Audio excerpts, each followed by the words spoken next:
Okay, that's fine. I need one that I can whack people with.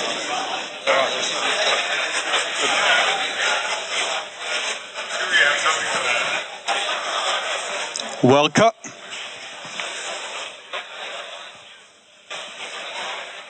Well.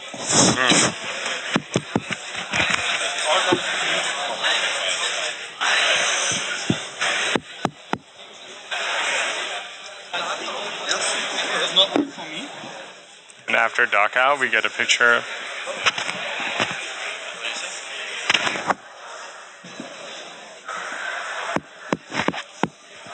Last photo on this camera, it's like here, and then. Well. Awful place.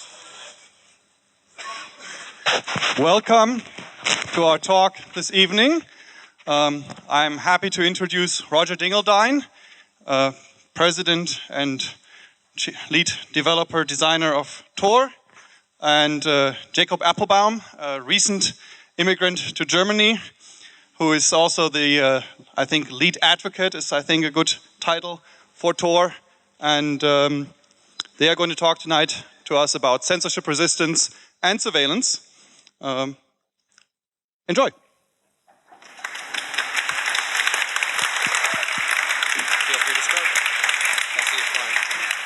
Does this thing work yet? Yeah, does this one? All right, hi.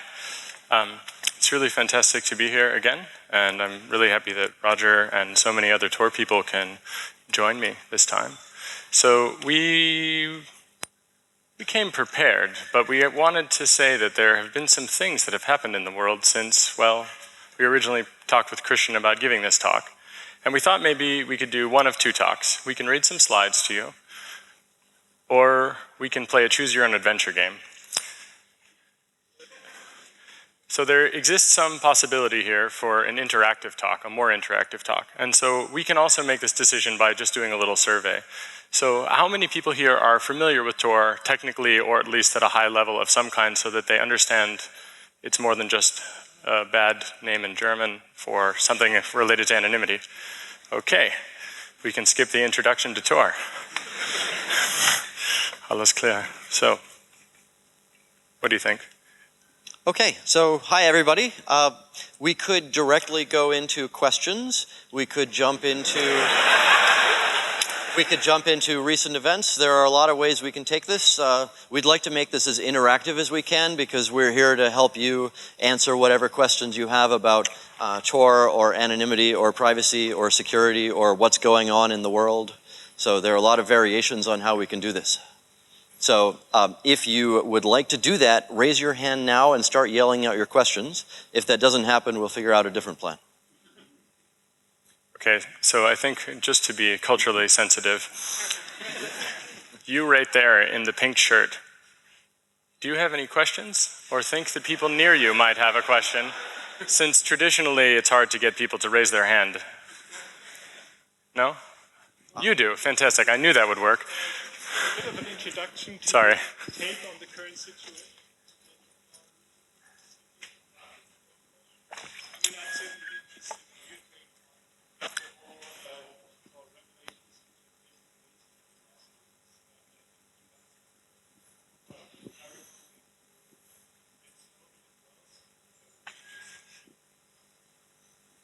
That was minute 3. All right. You'll notice that each of us will have different answers to every question probably, so we'll see how that one goes. Okay, and you?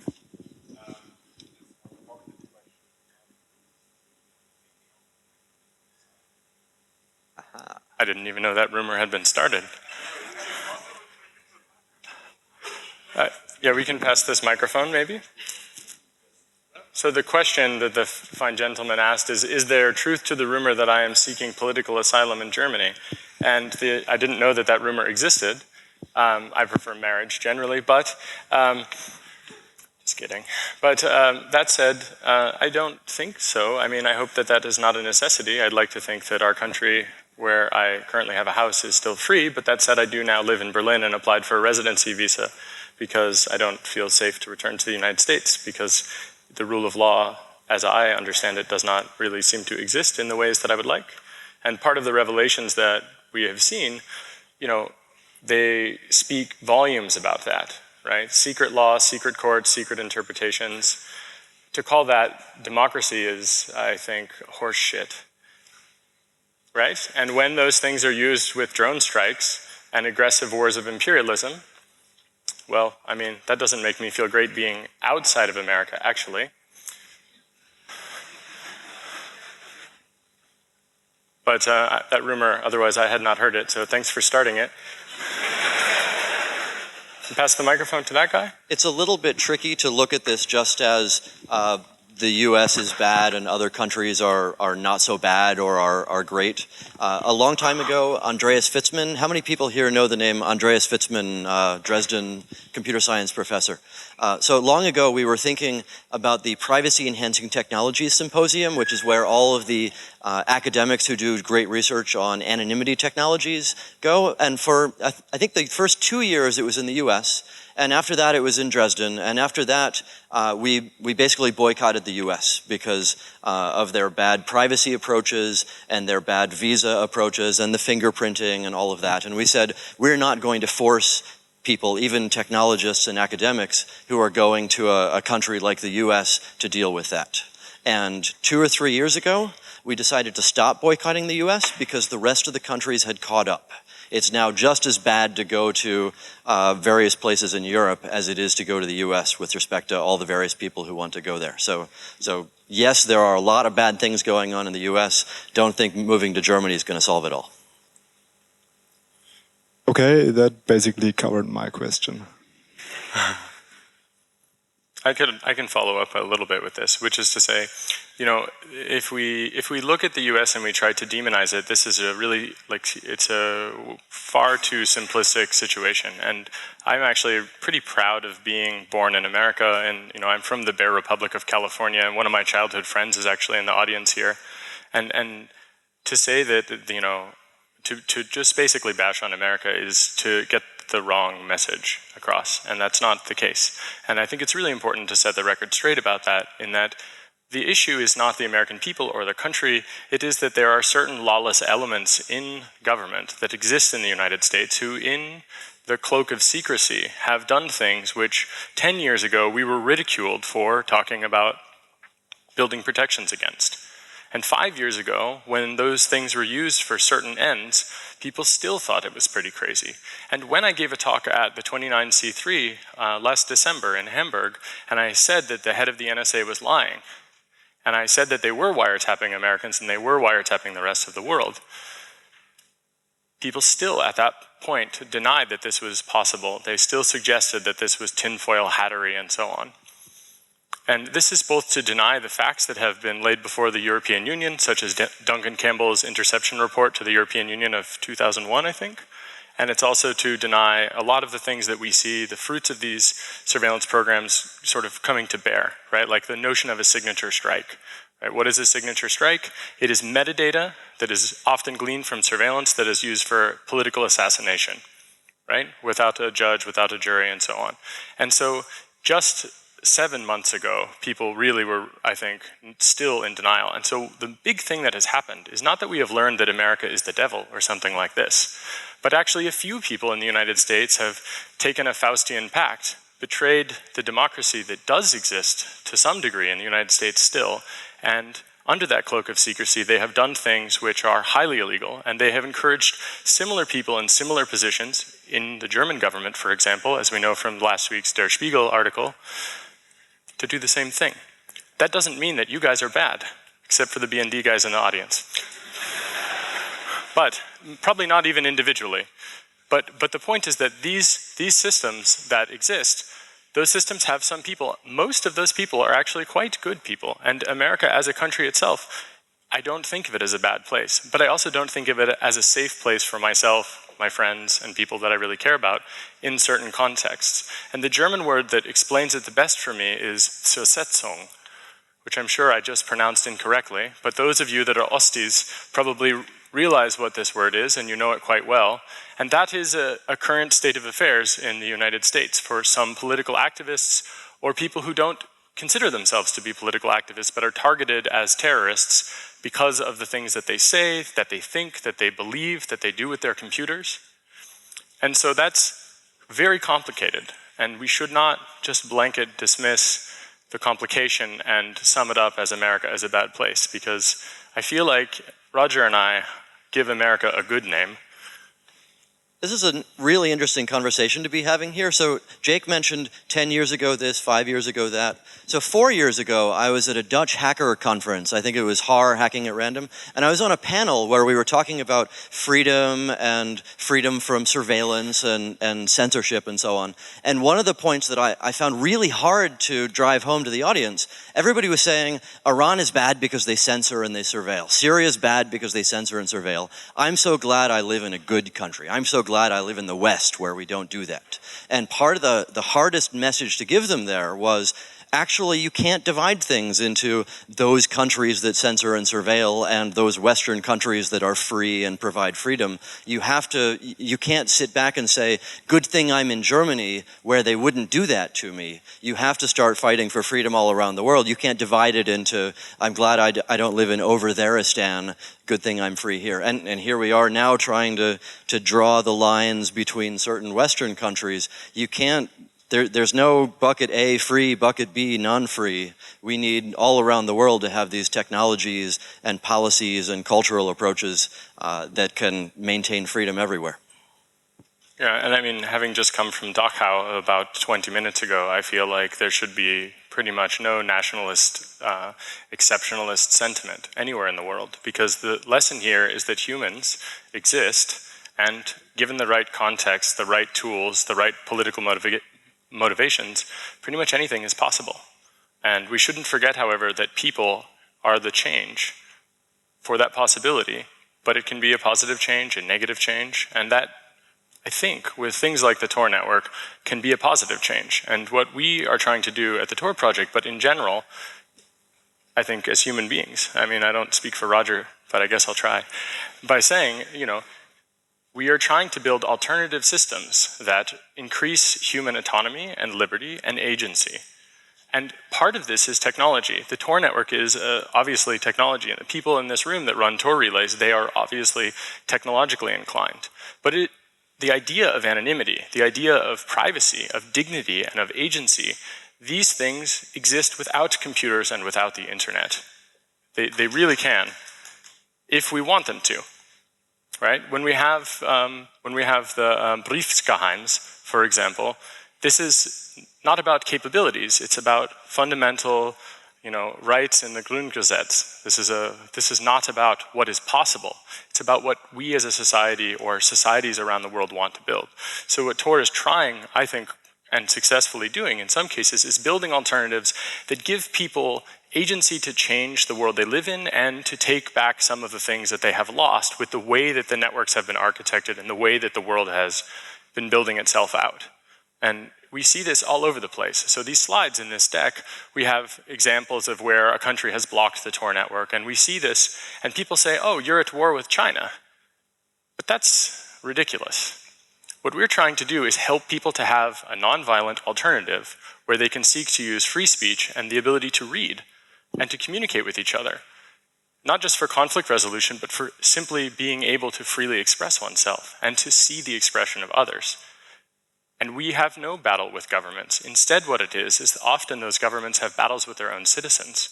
And sometimes our tool is a casualty of that, actually. And this tells you something about how those governments view the properties that the tool can enable in those societies. So this is inherently, in a sense, a political thing, but it depends on from which position of privilege you come from, because in the American tradition, anonymity as a right is a fundamental thing that comes from the core revolutionary goals of the American Revolution against the tyrannical British. Right? There's a reason we shot them. It still exists today. Now it's called tempora. But, right? And the thing is that in Burma, it's a little different. When I was in Burma, basically 8 months ago, 9 months ago, or something like that, anonymity as a right is well, let's just say it's not a given. But in some cases, people that are living there, they understand it as a necessity so that they may continue to survive. But that isn't to say that we are conflicting with the Burmese government. I mean, in a sense, I do personally, but I think that it's individuals who are choosing this. And so if we just talk about technology, we really miss a really an absolutely critical part. And it was Roger actually that convinced me of this when he said that we aren't at war with China. Instead, what it is that we're helping people to do things, and sometimes those people, in solidarity with the Tor network, have trouble. They have trouble because their government does not want them to speak freely, does not want them to have privacy, does not want them to have the dignity that this can provide to them on the internet when they wish to have an alternative. And it can't be about us trying to find out how China should change or how some other country should change.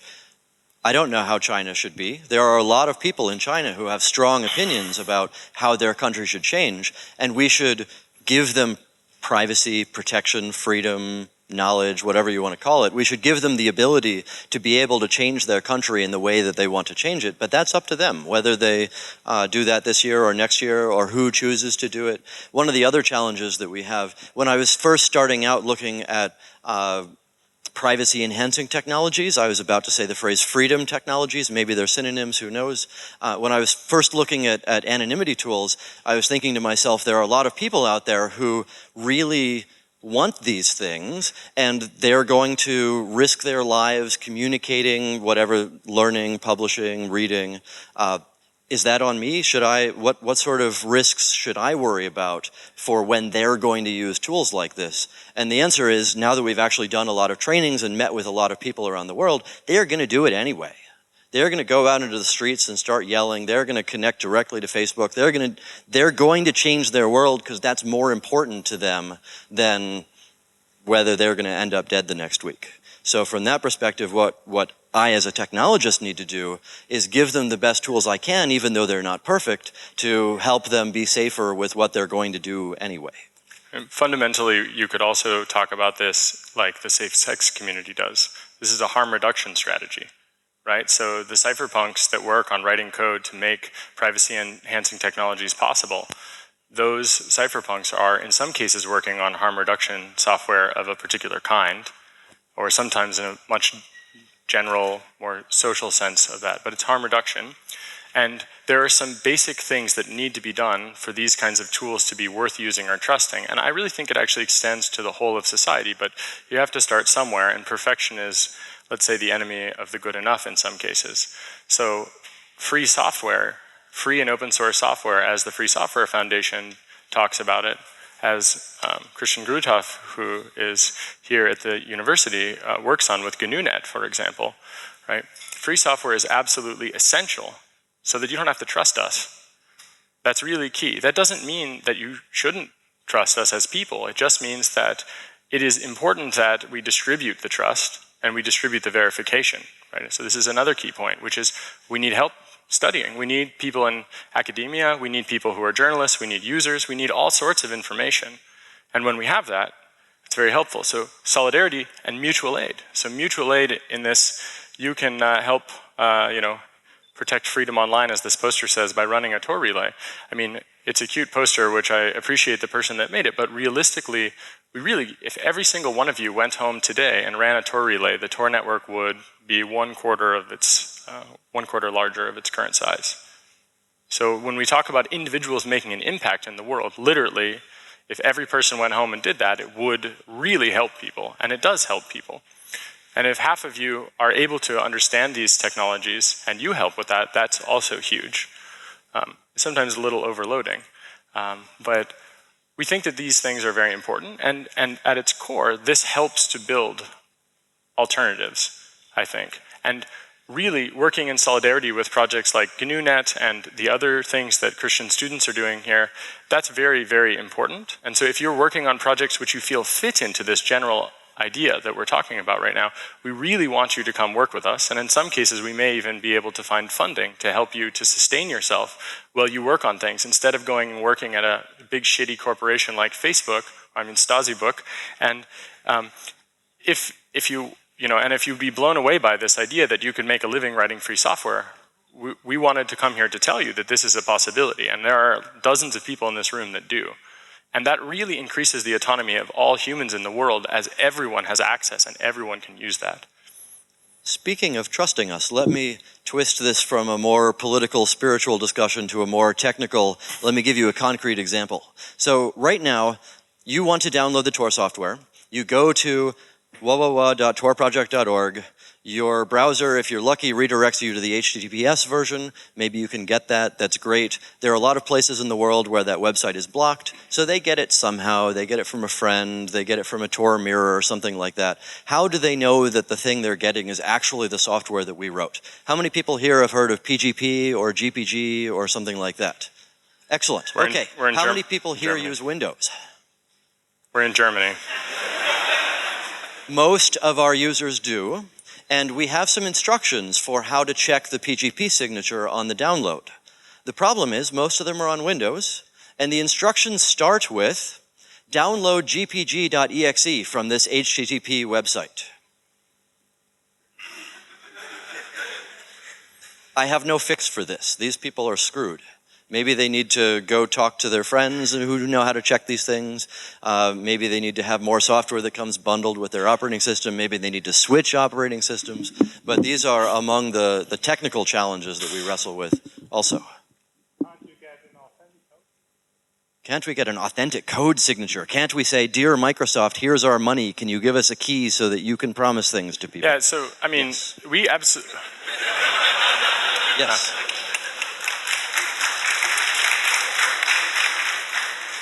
Yes, we can do that, but what exactly do we do when we do that, right? We could do the same with Apple as well, but if you read the things that they want you to agree to, they want to restrict the freedoms that free software gives you in many cases. And this is a really terrible problem, and it would be fantastic if we had a solution in policy as well as technology to solve this.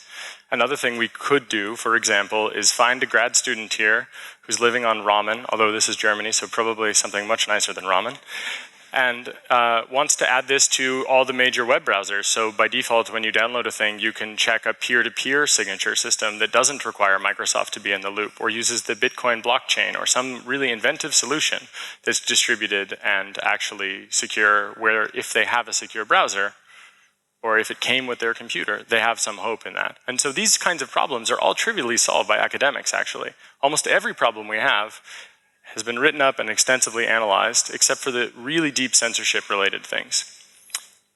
So if you want to help with that, I think the authentic code might be an incremental step, but we'd like a real solution that every software project will benefit from as well, not just Tor.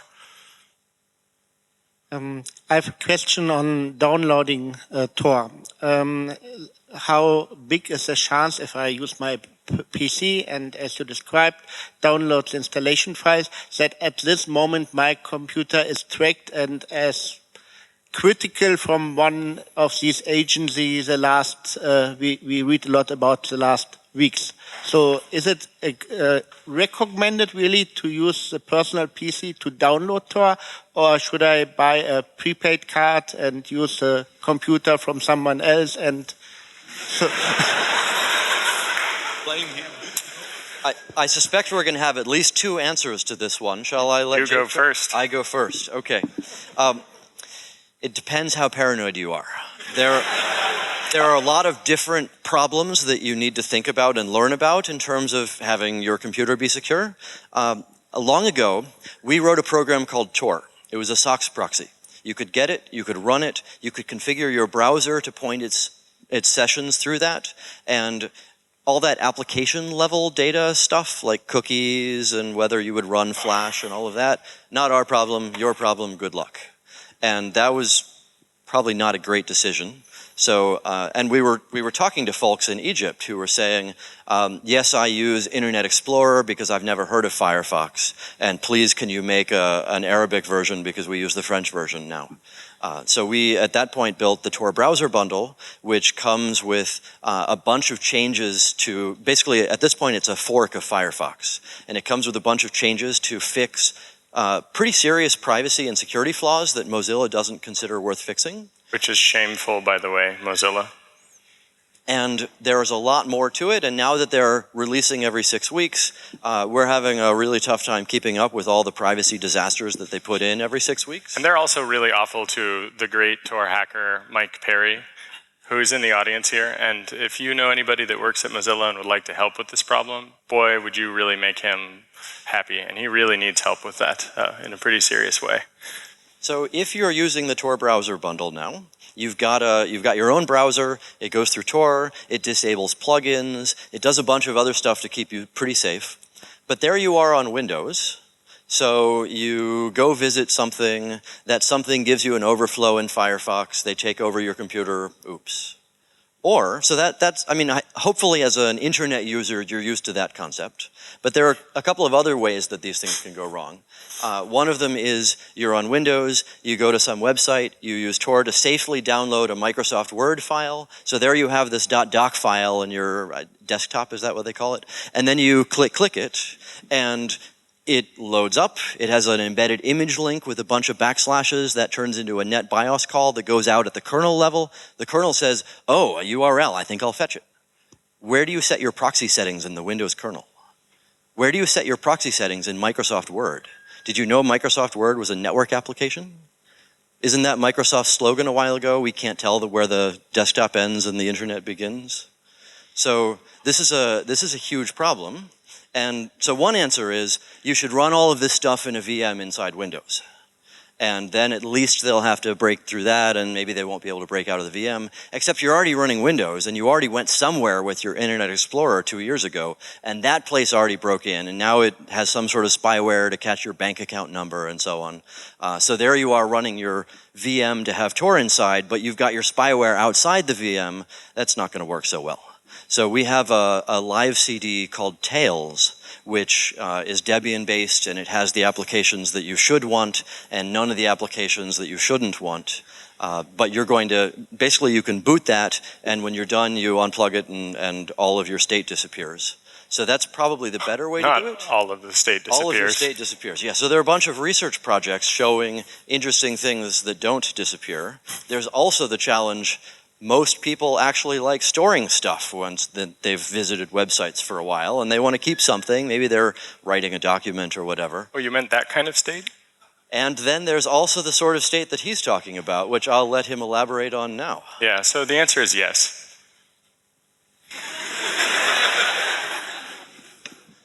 I mean, so this is why law and policy matter, right? Basically, if you don't have a constitutional democracy with fundamental human rights, the answer to that question is yes.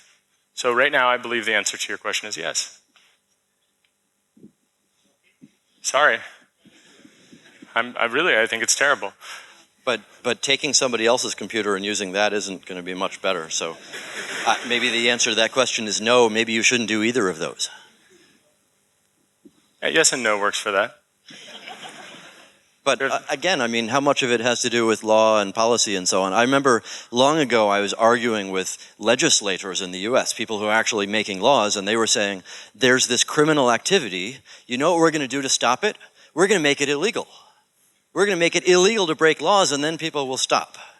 So, I mean, that's why we're here as technologists, to say actually there are ways to enforce security in ways that you don't have to trust large organizations that make promises and may or may not keep them. So if you use an operating system that doesn't come with Tor by default, you have a bootstrapping problem, right? Like, how do you have traffic analysis, resistance, and anonymity without the traffic analysis, resistance, and anonymity tool?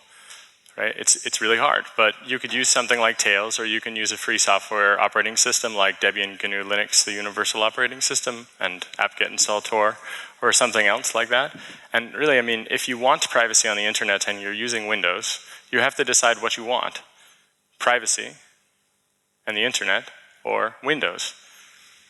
And I'm not saying that because it is impossible to have privacy with Windows. What I'm saying is that it is really hard to do that, and we're probably not going to help very much with that because it doesn't help sustain an alternative. So using Tails, and you tell us that it doesn't work, and you file a bug report, and we improve it, and everyone gets those improvements, right? It's very neighborly, you could say. And when you use Windows, and they arbitrarily and capriciously break something, then if we fix that, we spend a lot of time on basically just reacting to a system which is not an alternative. And if we consider the current events, why would we want to support people who collaborate with governments that commit war crimes, right? So when you use Windows, you help kill women and children with drones, buddy.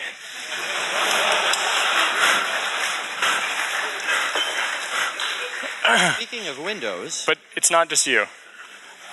not So- to bash on Windows too much, but let me tell you a fun or maybe terrifying story from a few years ago. So it was actually, I guess, 6 or 7 years ago at this point that I was doing a training of Vietnam activists with a fellow named Ethan Zuckerman. And they were telling us really scary stories. So we showed up and we're like, so there's this thing called Tor, you should use it. There's this thing called GPG, learn how to use it. There's off-the-record messaging. Here are these tools, they'll keep you safe. And they were saying things like, yeah, I use encrypted Skype, but when I'm in the bathroom, they break into my house and they reinstall stuff on my computer. Or, yes, I use encryption, but there's a guy across the street with a parabolic microphone listening to everything that I say, so the encryption really doesn't do it. And at one point, they gave us an image of one of the laptops and said, I think this thing's been messed with. Can you figure out what happened? And we showed it to a lot of different people who are good at forensics on Windows. And eventually, the answer turned out to be, Microsoft Windows does not ship with Vietnamese keyboard driver support by default. So if you want to be using Windows with the Vietnamese language, you go to the website that everybody goes to and you download the spyware that's been backdoored by the Vietnamese Secret Service and you install it.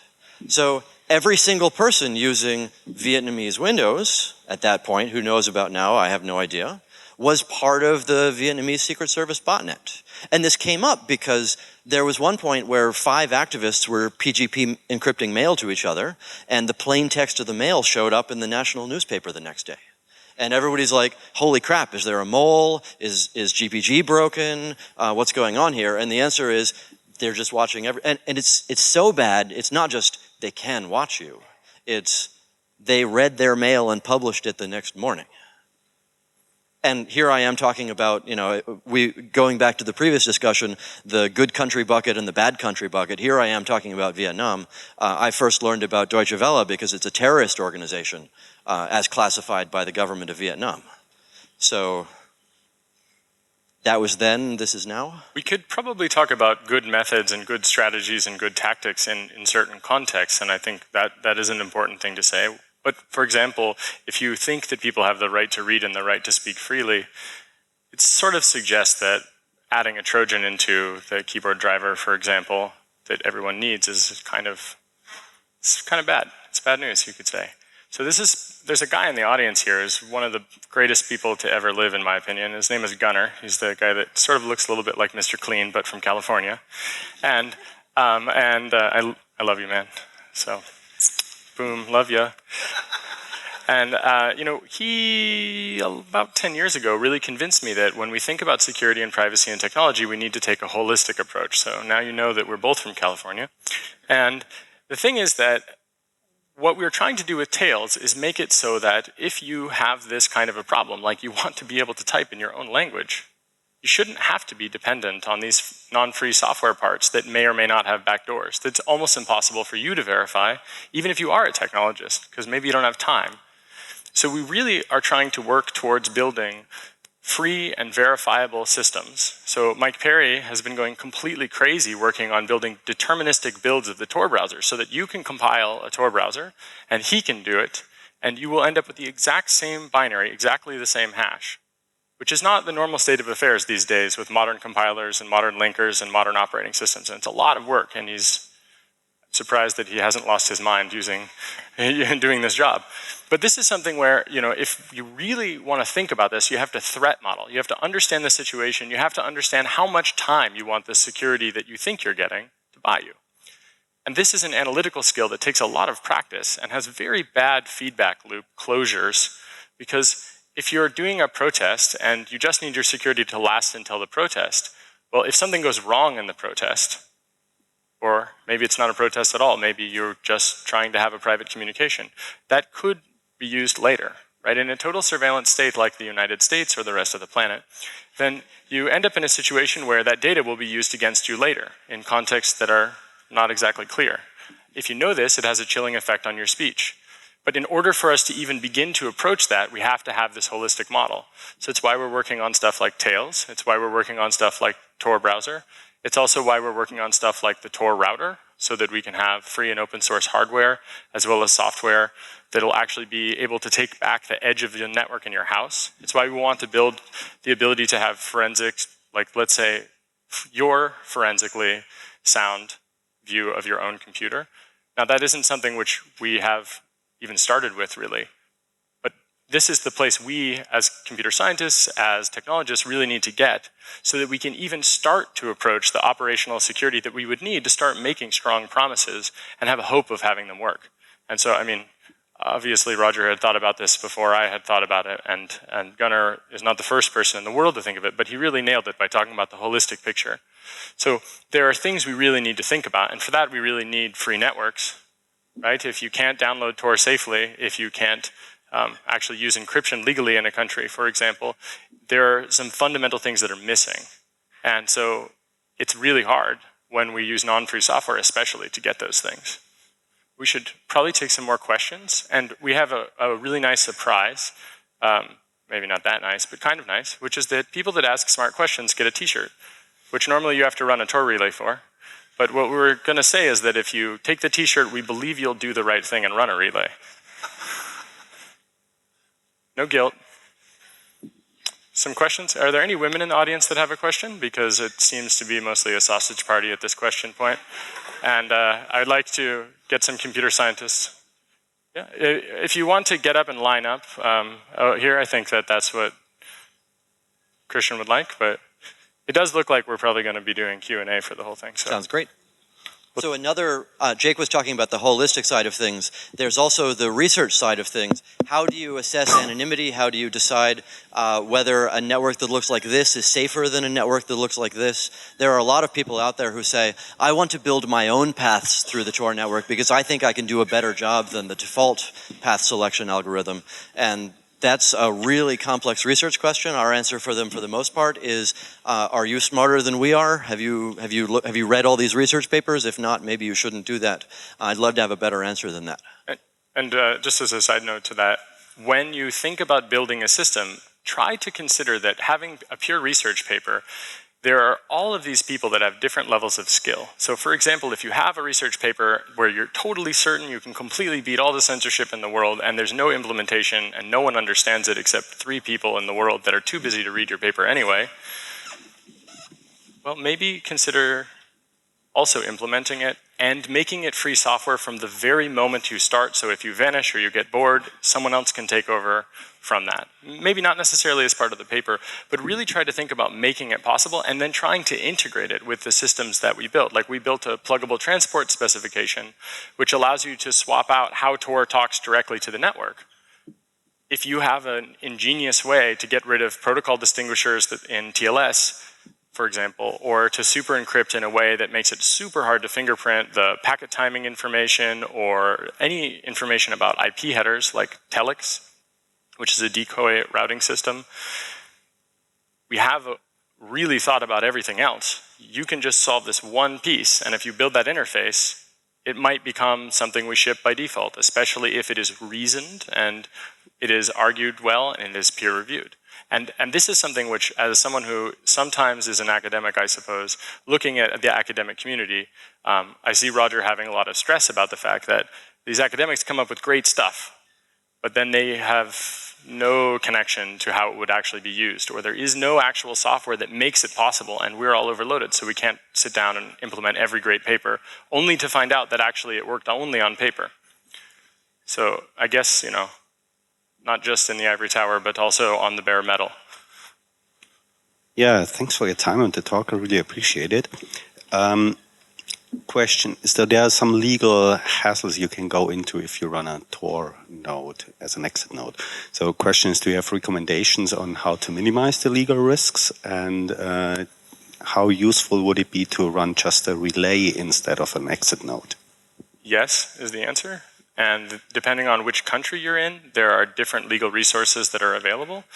And for the most part, this is a good question to take offline because it's very contextual.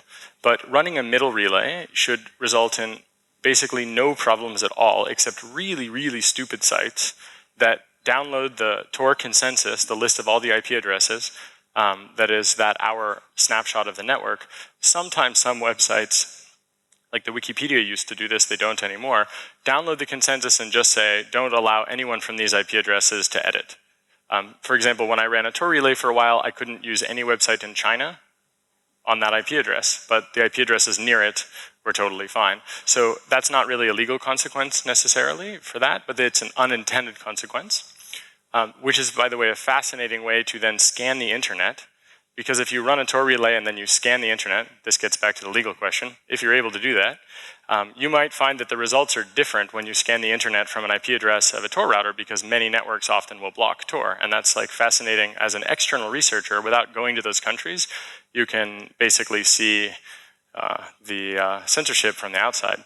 And so if you don't know about the port scanning question, if you don't know who you would contact to find out, I would say if you're in Germany, I think there are some great resources. There's a guy who should be here tonight, Moritz, who is part of Tor servers, and he can probably connect you with the right German lawyers. Generally speaking, the best thing to do is go and proactively talk with people that you think might be the ones who would want to talk with you if something went wrong. Starting that conversation beforehand can be very powerful, and especially if you come to them and you teach them how Tor works. I'm not really very good at talking to the police in a polite way, so I would say that Roger could maybe be a little more diplomatic, but if you do that, you can really solve a lot of problems before they occur, especially if they understand that if they want anonymity for the things they do, you have to be able to help them and me. That's a hard thing for some people to swallow, but as soon as they see it as useful first, it changes the whole dialogue, and the framing is very important. But if you run an exit node and it is a high-speed exit node, you really, really should consider what you want, what you're doing, and where you host it. Like if you host it in a server rack instead of in your house, that might be useful. It might be good. We know people who have had troubles, some of which have been basically nothing except stress because the police have come to their door. But we also know that people who have more troubles than that, and we also know people who have had no troubles. So, well, maybe not no troubles, but as an example, I've been running Tor exit relays for a while, and nothing ever happened to me about that. So one of my side hobbies is teaching law enforcement how the internet works. I figure that will eventually come in handy in all sorts of ways. So it usually starts out with them saying, oh yes, Tor, I don't understand it, but it's your fault that my job sucks. And usually by hour 2 or 3 or something, they say, my job does suck, but I understand that it's not your fault. So that's usually about as far as I can get in the conversation. But I was talking to an FBI guy a while ago who was saying, okay, so here's the situation. I've got some crime. I have 10 IP addresses in some log file I found somewhere. If you can explain to me which IP addresses aren't going to have anything, are not going to be useful for me to follow up on, I can do my job better, and your volunteers don't get hassled.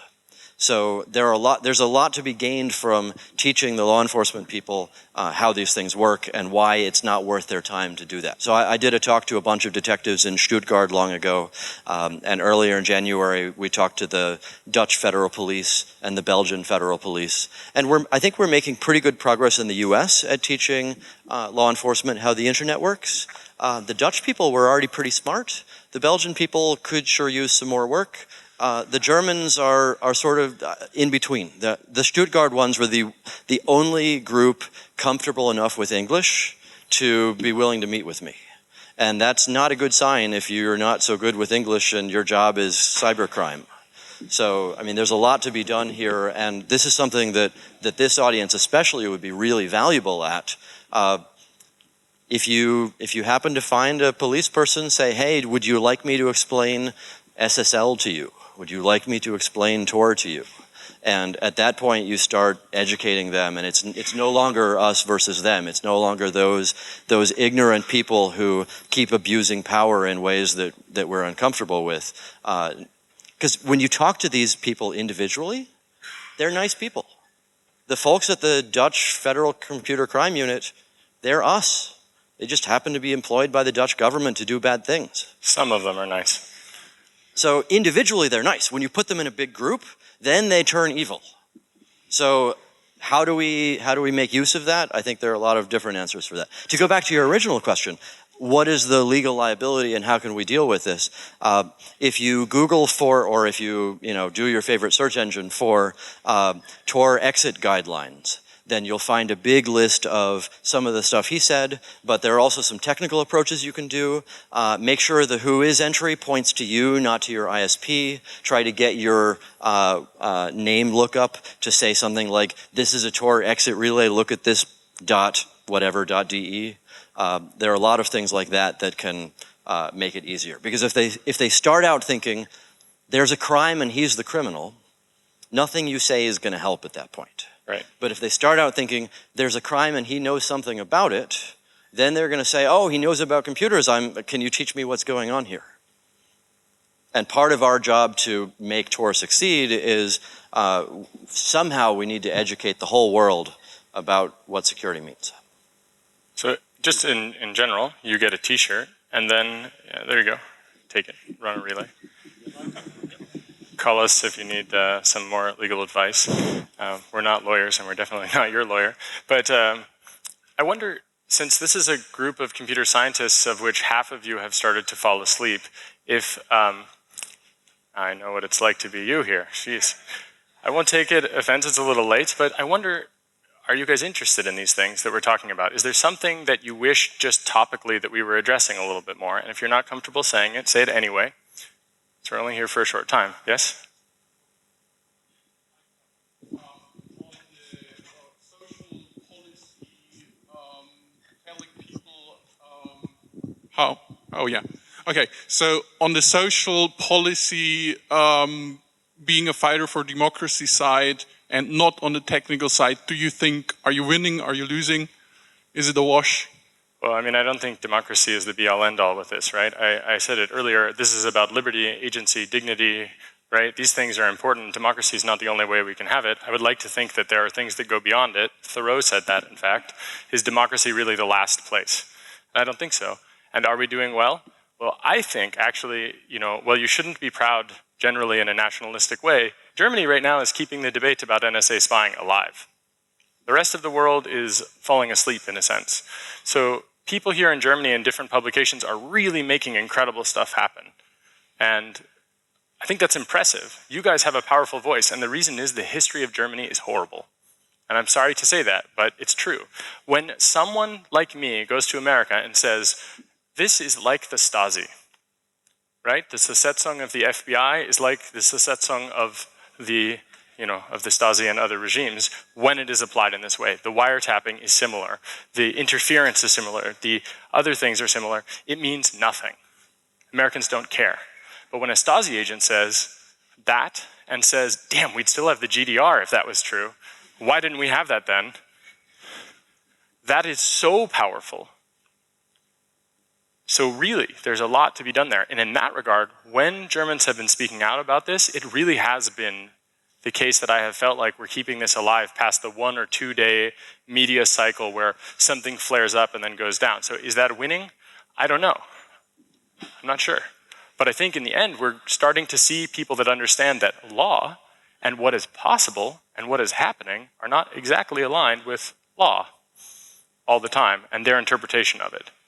And that is really powerful to make that progression. And so that is key. And that is actually something where I would definitely say we're winning, where people understand now that the law actually doesn't change. If you have a constitutional democracy and wiretapping has specific regulations, then by allowing the German government to wiretap all of you, they also let the NSA wiretap all of you, which has no German constitutional protections, and the Verfassungsgericht does not weigh in. None of the Datenschutz matters. It's just over in that regard. And that wake-up call is huge, and it's happening in every country in the world in this regard, and that they realize they have to build a system that is just, even if they're not on top, which is a huge wake-up call. And that is really important. And you guys, all of you guys, when you speak, you really speak with authority that moves the whole planet. So that's a winning thing. On the losing side, the problem is that we live in a total surveillance state, which is used for political assassinations. Fuck, that is seriously problematic. So for those people that are killed by drones, for example, I gotta say they lost.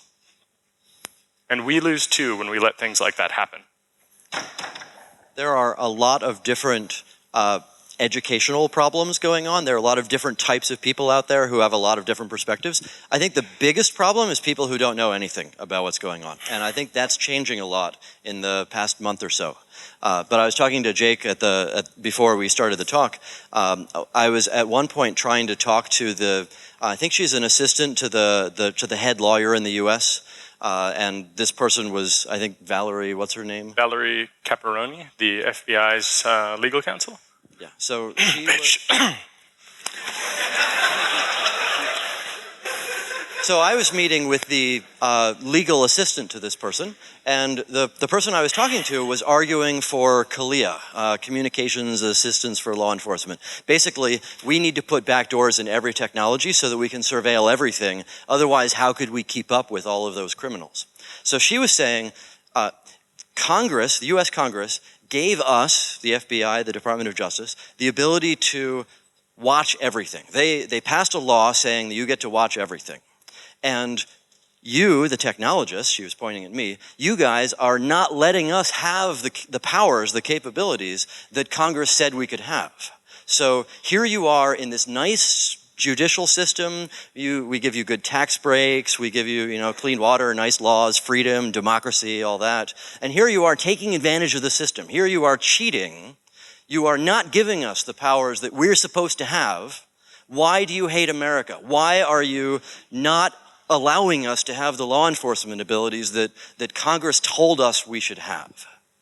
In her world, there was no, we're trying to get more powers than we used to have. In her world, it was, we have these powers, but we can't use them because of those damn technologists. So could you please stop that stuff so that we can use our powers to surveil everybody? And then when she said, you're only doing it for the money, I know how companies work, and I said, actually, we're a nonprofit trying to save the world, then she was really confused. She was thinking, wait, there's a nonprofit here? Aren't they supposed to be the good guys? But here they are ruining the world, destroying everything, making it impossible for us to track all the bad guys. That was a rough conversation. And as you know, from the things that have come out in the last month, very few companies are willing to have the integrity that Roger Dingledine has, right? I mean, that's really important, right? When all of these CEOs are lying about being complicit in giving up data and keys and other things, sometimes it's because the law prevents them from speaking. But they're in that position because instead of quitting or leaving, they became complicit. They know. And this is really important. And we once talked about how this time might come. And at least for me, I think that the time has come in that it wouldn't be reasonable for me to work on tour and live in the United States anymore. And it is more important for me to work on tour and to work on these technologies than to stay in a country that does not value human autonomy and liberty the way that it did when I was, 5 years younger even. And that discussion that he's talking about is a representative sample of some of the things that are happening behind closed doors. And so all the services that you're using, with few exceptions, have probably had similar conversations with completely different outcomes. And that is awful on a number of levels. But that said, what an amazing guy. I'm not willing to give up yet. Yeah. So we should really try, this side of the room has said nothing. You guys have been in line a lot, but just, are you happy so far? Are you bored out of your mind? Yeah? Give me a thumbs up if you're happy. Give me a thumbs down if you're unhappy. That was a thumbs up, but okay. Anybody here? Just quick, signal. Give me a covert channel. Give me an overt channel. You're unhappy. Okay, unhappy guy in the blue shirt. What do you want to hear about?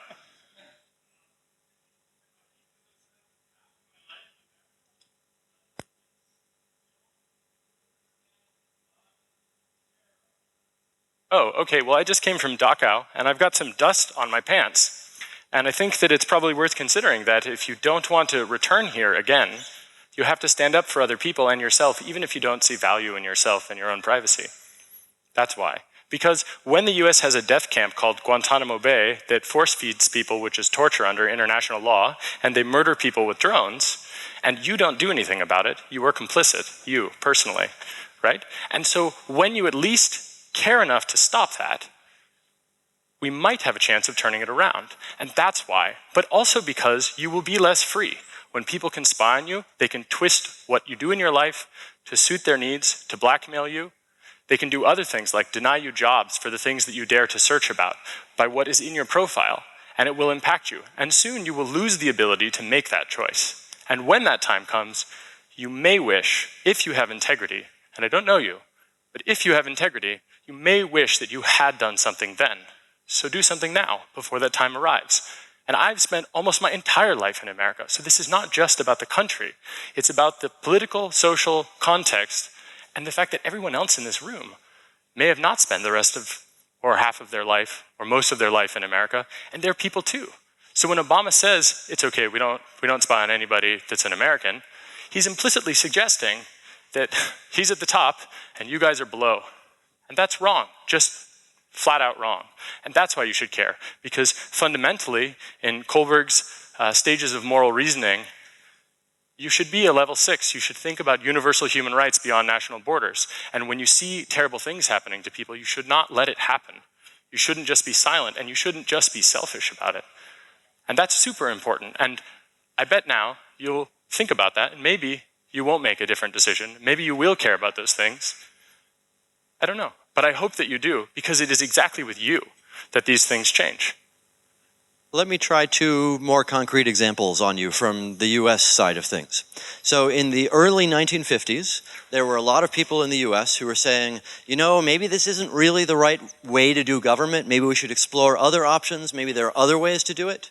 And a few years later, there was the whole communist scare, and they brought all sorts of people in front of Congress and said, are you or have you ever been a member of the Communist Party? And all the people who had ever in the past been thinking about communism, suddenly they were all criminals.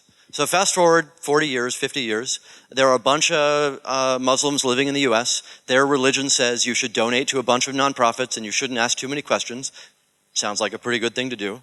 Suddenly, a few years later, the people who had donated to certain nonprofits were all assisting terrorists. So again, the really scary thing here is huge data sets are being collected about the past. So what's the third example I'm going to come up with, where now you're doing something totally normal, writing free software to help people provide anonymity on the network. My birthday party? And a couple of years later, somebody says, everybody who's ever worked on the following thing, retroactively they're a criminal. Let's go look them up in the database, build a big list of them, take them somewhere. So the problem here is we have no idea what's going to happen in 5 or 10 years in terms of public opinion about doing totally normal activities, and they're building all the data sets, and then they're losing all the data sets. It's not just one government here with a big data set, it's everybody sharing data all over the place. So 20 years ago, in the military, you all know the phrase, need to know. You've all seen it in movies and so on. Apparently the military people now are saying the phrase, need to share. That's what happened in between 9/11, before and after. Now they're all, how do I give everybody else my data sets? And of course, this produces, embarrassing situations for them where some dude at the State Department publishes a whole lot of cables to 1.7 million people with clearances, and then something happens and they all get angry. How do you deal with all these private data sets? This is not going to go well. Do you want all your data in it? And I think a key thing to consider is that, and I've said this many times before, right? The data trail that you leave behind may be made up of individual facts that are correct, maybe not. But the prosecutor that reads that data trail, they get to tell whatever story they feel. And they may not have to give you exculpatory evidence, for example. And so the really scary thing is it doesn't matter if you think you have anything to hide. It doesn't matter if you think that you're doing nothing wrong, as Roger has said with things like writing software. What matters is that if someone else wants to prove that you have done something wrong, you're totally fucked. That is not a world we should live in. I mean, really, it is seriously problematic. And that has actually bitten me twice in my life. Most recently, I had my 30th birthday party in Hawaii in April, for example. Man, was that a super bad choice. But how was I supposed to know that? I didn't know. It was impossible. And if it's not obvious why that could be a problem in a data retention society, don't worry, I'm sure it'll come up at some point. And it's super scary to imagine that I have to think about how I live my life with a double consciousness. Most of the women I know, for example, have this double consciousness anyway. So it's kind of a humbling experience to experience it. But there's how I see myself, and then there's how the world and specific people in the world see me as I go about my day. So the women that I know in my life say, how do I look? How would I look to an attacker? right? Lots of people ask themselves that. I'm guessing you don't, probably very often. You're a pretty big guy, right? You look strong, probably kick the shit out of me for making an example out of you. Please don't. But that said, that is the double consciousness that we will all have soon enough. Only it won't necessarily be about sexual assault, but it will also be about sexual assault. But it'll be about a lot more, right? So these people in Yemen that are getting drone struck, they have that double consciousness right now too. And it's about being murdered. And then the question is whether or not those people thought that what they did when they bought a used cell phone at a market, for example, was something to hide. And usually the answer is no, it's not anything to hide. So when you judge yourself, you just have to remember that you're not the judge of your own goodness or life, and you will not have an opportunity to defend yourself in a system that is built with these tools, with this architecture. So that in itself, I hope would convince you, even if it's just pure selfishness. But the other things I said and what Roger said, I hope they convince you too, because they're important. And when we give these things up, we build a prison around ourselves, or, prism around ourselves. Zing, right? So, Rosa Luxemburg had some things to say about people that don't move and notice their chains, right? So don't let it get that far. And for some people, it already is. So maybe try to help them and try to not get there. Get in line. Please. Oh, if you want to, yeah. Yeah, so previously you gave that example with downloading the Word doc, opening it, and then who knows what happens in the Windows kernel. Did you give that example because you know anything specific, or did you give it because it's theoretically possible, because it's not open source? It's... And sorry, just another question which continues, which bases on that, I think. All right, since the launch of Windows 8, to be able to get the logo, you have to put it on a computer which has UEFI. And okay, I can install Linux, still I have that UEFI. How do I deal with that? I think it's smart enough to circumvent anything which the live Linux distro can do. I think I can do this pretty quickly. Okay, so first of all, stop using Windows. Seriously. And the reason we made the comment previously about torifying any sort of application like Microsoft Word is just that torifying an entire operating system is just really difficult, right? Tails, which is, Debian derivative, amnesiac CD, where you boot it up and it takes care of everything. There are so many people working on it, and so much effort has gone into it. It's a great project. The people that work on it are awesome. They have saved people's lives. You have to do all that work on a Windows machine. And it's some version of Windows, and you have to have experts that have reviewed it, and you have to really do the analysis yourself. And so it's just really hard. And so literally we see people who will download a .doc that has an image file in it, and then they open Microsoft Word, and they've used Tor browser, and they've used it correctly, and they're on the internet, and they open Microsoft Word, and sure enough, it does connect out to the internet directly, and it gives away their IP address, and it fingerprints them. And that really does happen. And if you were to run a document leaking service, for example, like some people do, those people often get those types of attacks. I just worked on reviewing one and reviewing this program, and part of the thing that they do is that they basically didn't really defend against that kind of stuff to the degree that we think they did. Or maybe they have, but we'll see how well it works over the long run. So that's actually not a dig at Windows, in that it's just super difficult to actually know that you are staying private when it's complex to configure all of those things. And there's a thing that's coming out at Black Hat or DEF CON, which none of us have reviewed, and it has a name that is kind of not so respectful to the trademark of Tor and will confuse people. But I think it's called Tortilla or something like that. And it's meant for Windows users to torify themselves. But stop using Windows. And some dude's going to run Internet Explorer with that and say, I'm so glad I'm safe. Yeah. So really, and you're going to run Windows anyway, and I get that. So compartmentalize, right? That's the best advice that I can give you. It's a non-technical solution. Don't use that computer for political activism and writing your thesis. Although I don't know how you use LaTeX on a computer that runs Windows, I'm sure it can be done.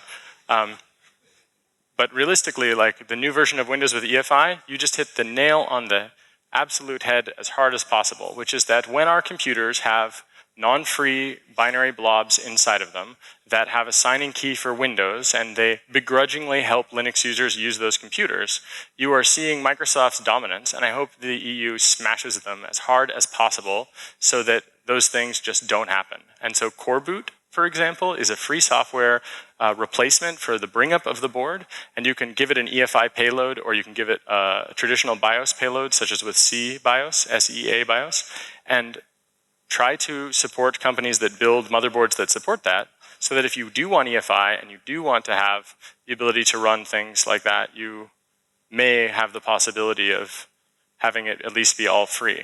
But then you really also need to take it to the next level and start help building free hardware, like the stuff that Bunny Huang does, for example, with the Chumby and other devices. Because EFI is awful, I think, and I think all of the rest of this stuff is, yeah, gefährlich. You get a shirt too. And you can come talk to us afterwards, but we're being really bad and long-winded. Can I ask another question, just a quick one? You can ask two, that was the first. Yeah. You said you have some Tor router. Is that actual hardware? So let's just say that we're working on some stuff, and if you contribute to the Debian project and it is useful, and there are packages in Debian, that there may be in the future a case that something like that is going to be useful and people will benefit from it. And we can talk about it later when I'm not being videotaped and speaking in front of a lot of people about that. But yeah, I'm interested in this, and I've been working on it for more than 4 years with other people, to the point where Tor people probably want me to stop working on it. And we've repurposed tons of proprietary hardware stuff, and we found ourselves constantly shafted by proprietary hardware companies. I even had one proprietary hardware router light on fire in my house. I mean, just talk about not worth investing our time in. So. But the real problem, I think, is that the ISPs, many times they impose the hardware you should use. And from a legal standpoint, I don't know exactly how it is in Germany, but I think the network includes the router, so you're not allowed to mess with that. Say for example, a cable modem. Mm-hmm. So okay, I have the Tor router. What do I do if the company imposes their own router? I don't even know. Yeah, so there are several things, but one of those things is you're probably going to need some pretty good policies that make sure that you can bring the edge of your home and have your home have whatever you want in it. And there are people that work on that. Most of them, I think, are in the net neutrality space, but some of them are in other spaces. And another thing is that when we build something that's useful enough for you, it might also be useful for those people to stop investing in proprietary hardware platforms also. Because most businesses that I have met, like, I don't know, some of the people at Telekom here in Germany, for example, I think in this community they don't have the greatest name, but I find them actually really interesting in that they really care about economic sustainability of the things that they're doing, and they would be happy to, I bet, though I don't know for sure, they'd be happy to do something that makes business sense as well as the rest of the sense, especially if it got the net neutrality people off their backs. So there's stuff going on there, and that's a complicated question. So we can talk a little bit about it later, but that guy right there just also clued in to the fact that he knows something. So you should talk to him, and we should let the next guy ask the question. All right, first of all, thanks very much for this discussion. It's great, amazing format. Thank you very much. My question is regarding to nationalism and freedom of speech, as you talked about it. I personally use Tor myself too, and I really love it, but I see it rather as a tool. And so far, we talked about it as something that makes things better. And but let's say I want to build up my nationalist network. I want to build up my child porn network. Can't be Tor also used in a bad way? So is it in itself necessarily a good thing? There are a bunch of different answers to this. We'll try 3 or 4. Do you want to take the first one, or shall I? Yeah, for sure. I get trolled by a lot of people about this, and I respect that you are coming from a position of respect, and I want to honor that and just say that I appreciate your trolling. And your sincerity at the same time. And I think the question is, are you a fascist? And just feel free to answer that. Are you? No. Okay, great. So then don't censor people. even if they say something you don't like. Because if you do, you will be censored by the fascists. This is a super simple idea here. I understand that that's super controversial in Germany, especially because there is censorship, and I understand that, and I know my Americanness is really showing right now. Let me try a few other answers. Wait, just one second, as a follow-up. But when you, just one second, when you do that to a tool, that's where the real problem is. Because as soon as we compromise our tool, you put us in danger, in fact, so then we are beholden to those fascists in a special way. So we need to remain neutral to that, or it actually puts us at risk. And there's a fantastic guy by the name of Zuko, and he says, I don't design for users versus the government, because that's just not the right thing. Instead, it's me and the Zeta Cartel. The Zeta Cartel is going to come, and they're going to ask me to do something. If I am able to do it, maybe they won't kill my family. Wouldn't it be better if the Zeta Cartel never came? Or that when you complied, nothing happened? And so they're really, really not interested in coming? So in theory, I kind of don't want fascists to be promoting, for example, genocide. And actually in practice, I don't want that. But I don't see any way for everyday normal people who are not criminals to have privacy and anonymity if we don't share it with everyone. And that is a super controversial thing. And Roger is now going to say a much better, more nuanced version of the same thing. And hopefully he'll really convince you. So there are a couple variations on this. Bad guys on the internet are doing great. If you're willing to break the law, if you know how to build a botnet, if you care a lot, as many criminals do. Sure, there are dumb criminals, people catch them. There are a lot of organized criminals. They're doing great. Where does your spam come from? It doesn't come from some computer in Eastern Europe that if we could just find it and turn it off, we'd solve the spam problem. It comes from everywhere around the internet, broken into computers. So the bad guys are doing great. They're getting good anonymity. The good guys, not just individuals and activists and so on, but also corporations and governments and militaries and law enforcement, if you call them good guys, all of them think of themselves as good guys. All of these different types of groups who are trying to do these things legally, they have very few options. So yeah, you can look at it as it's a two-edged sword. There's there's the good guys, there's the bad guys. We'll help them equally. Should we allow that? And that's, I guess, a worthwhile debate. But it's not the right reality. Right now, the bad guys are doing great, and the good guys have very little. So I mean, there's a story. I don't know if it's true. Apparently, when cars were first invented and they were selling a few, law enforcement said these things are terrifying.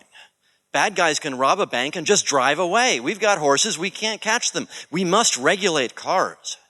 Otherwise, there's going to be total chaos and civilization will collapse. And there was serious consideration of that because cars are really dangerous to civilization. Except now we kind of think they're worthwhile. Right.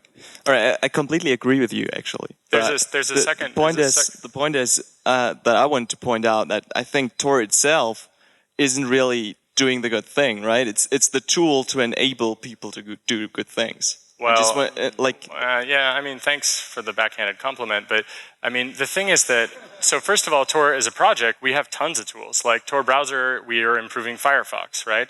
It's not just about little t Tor, the C program with 100,000 lines of C. But the architecture actually is a good thing that we are doing. Because what we have done is we have taken ourselves out of the position of being able to fuck you over. And that's really important. I mean, it's very important. And I think our ethics are reflected in our tools and in our goals and in the architecture and in the threat models and how we want to be verifiable. And we hope that you'll get this from someone other than us, right? Those things I think are reflected. And there's a great story that Roger told me, which you mentioned child porn. And I think, this is like always, child pornography, terrorism, money laundering, the war on some drugs, right? Those are the four horsemen of the infopocalypse that everybody always throws out. No one ever talks about cops that beat people up and using the internet, right? How many people have seen someone at a protest being beaten up in Turkey recently, for example? Anybody?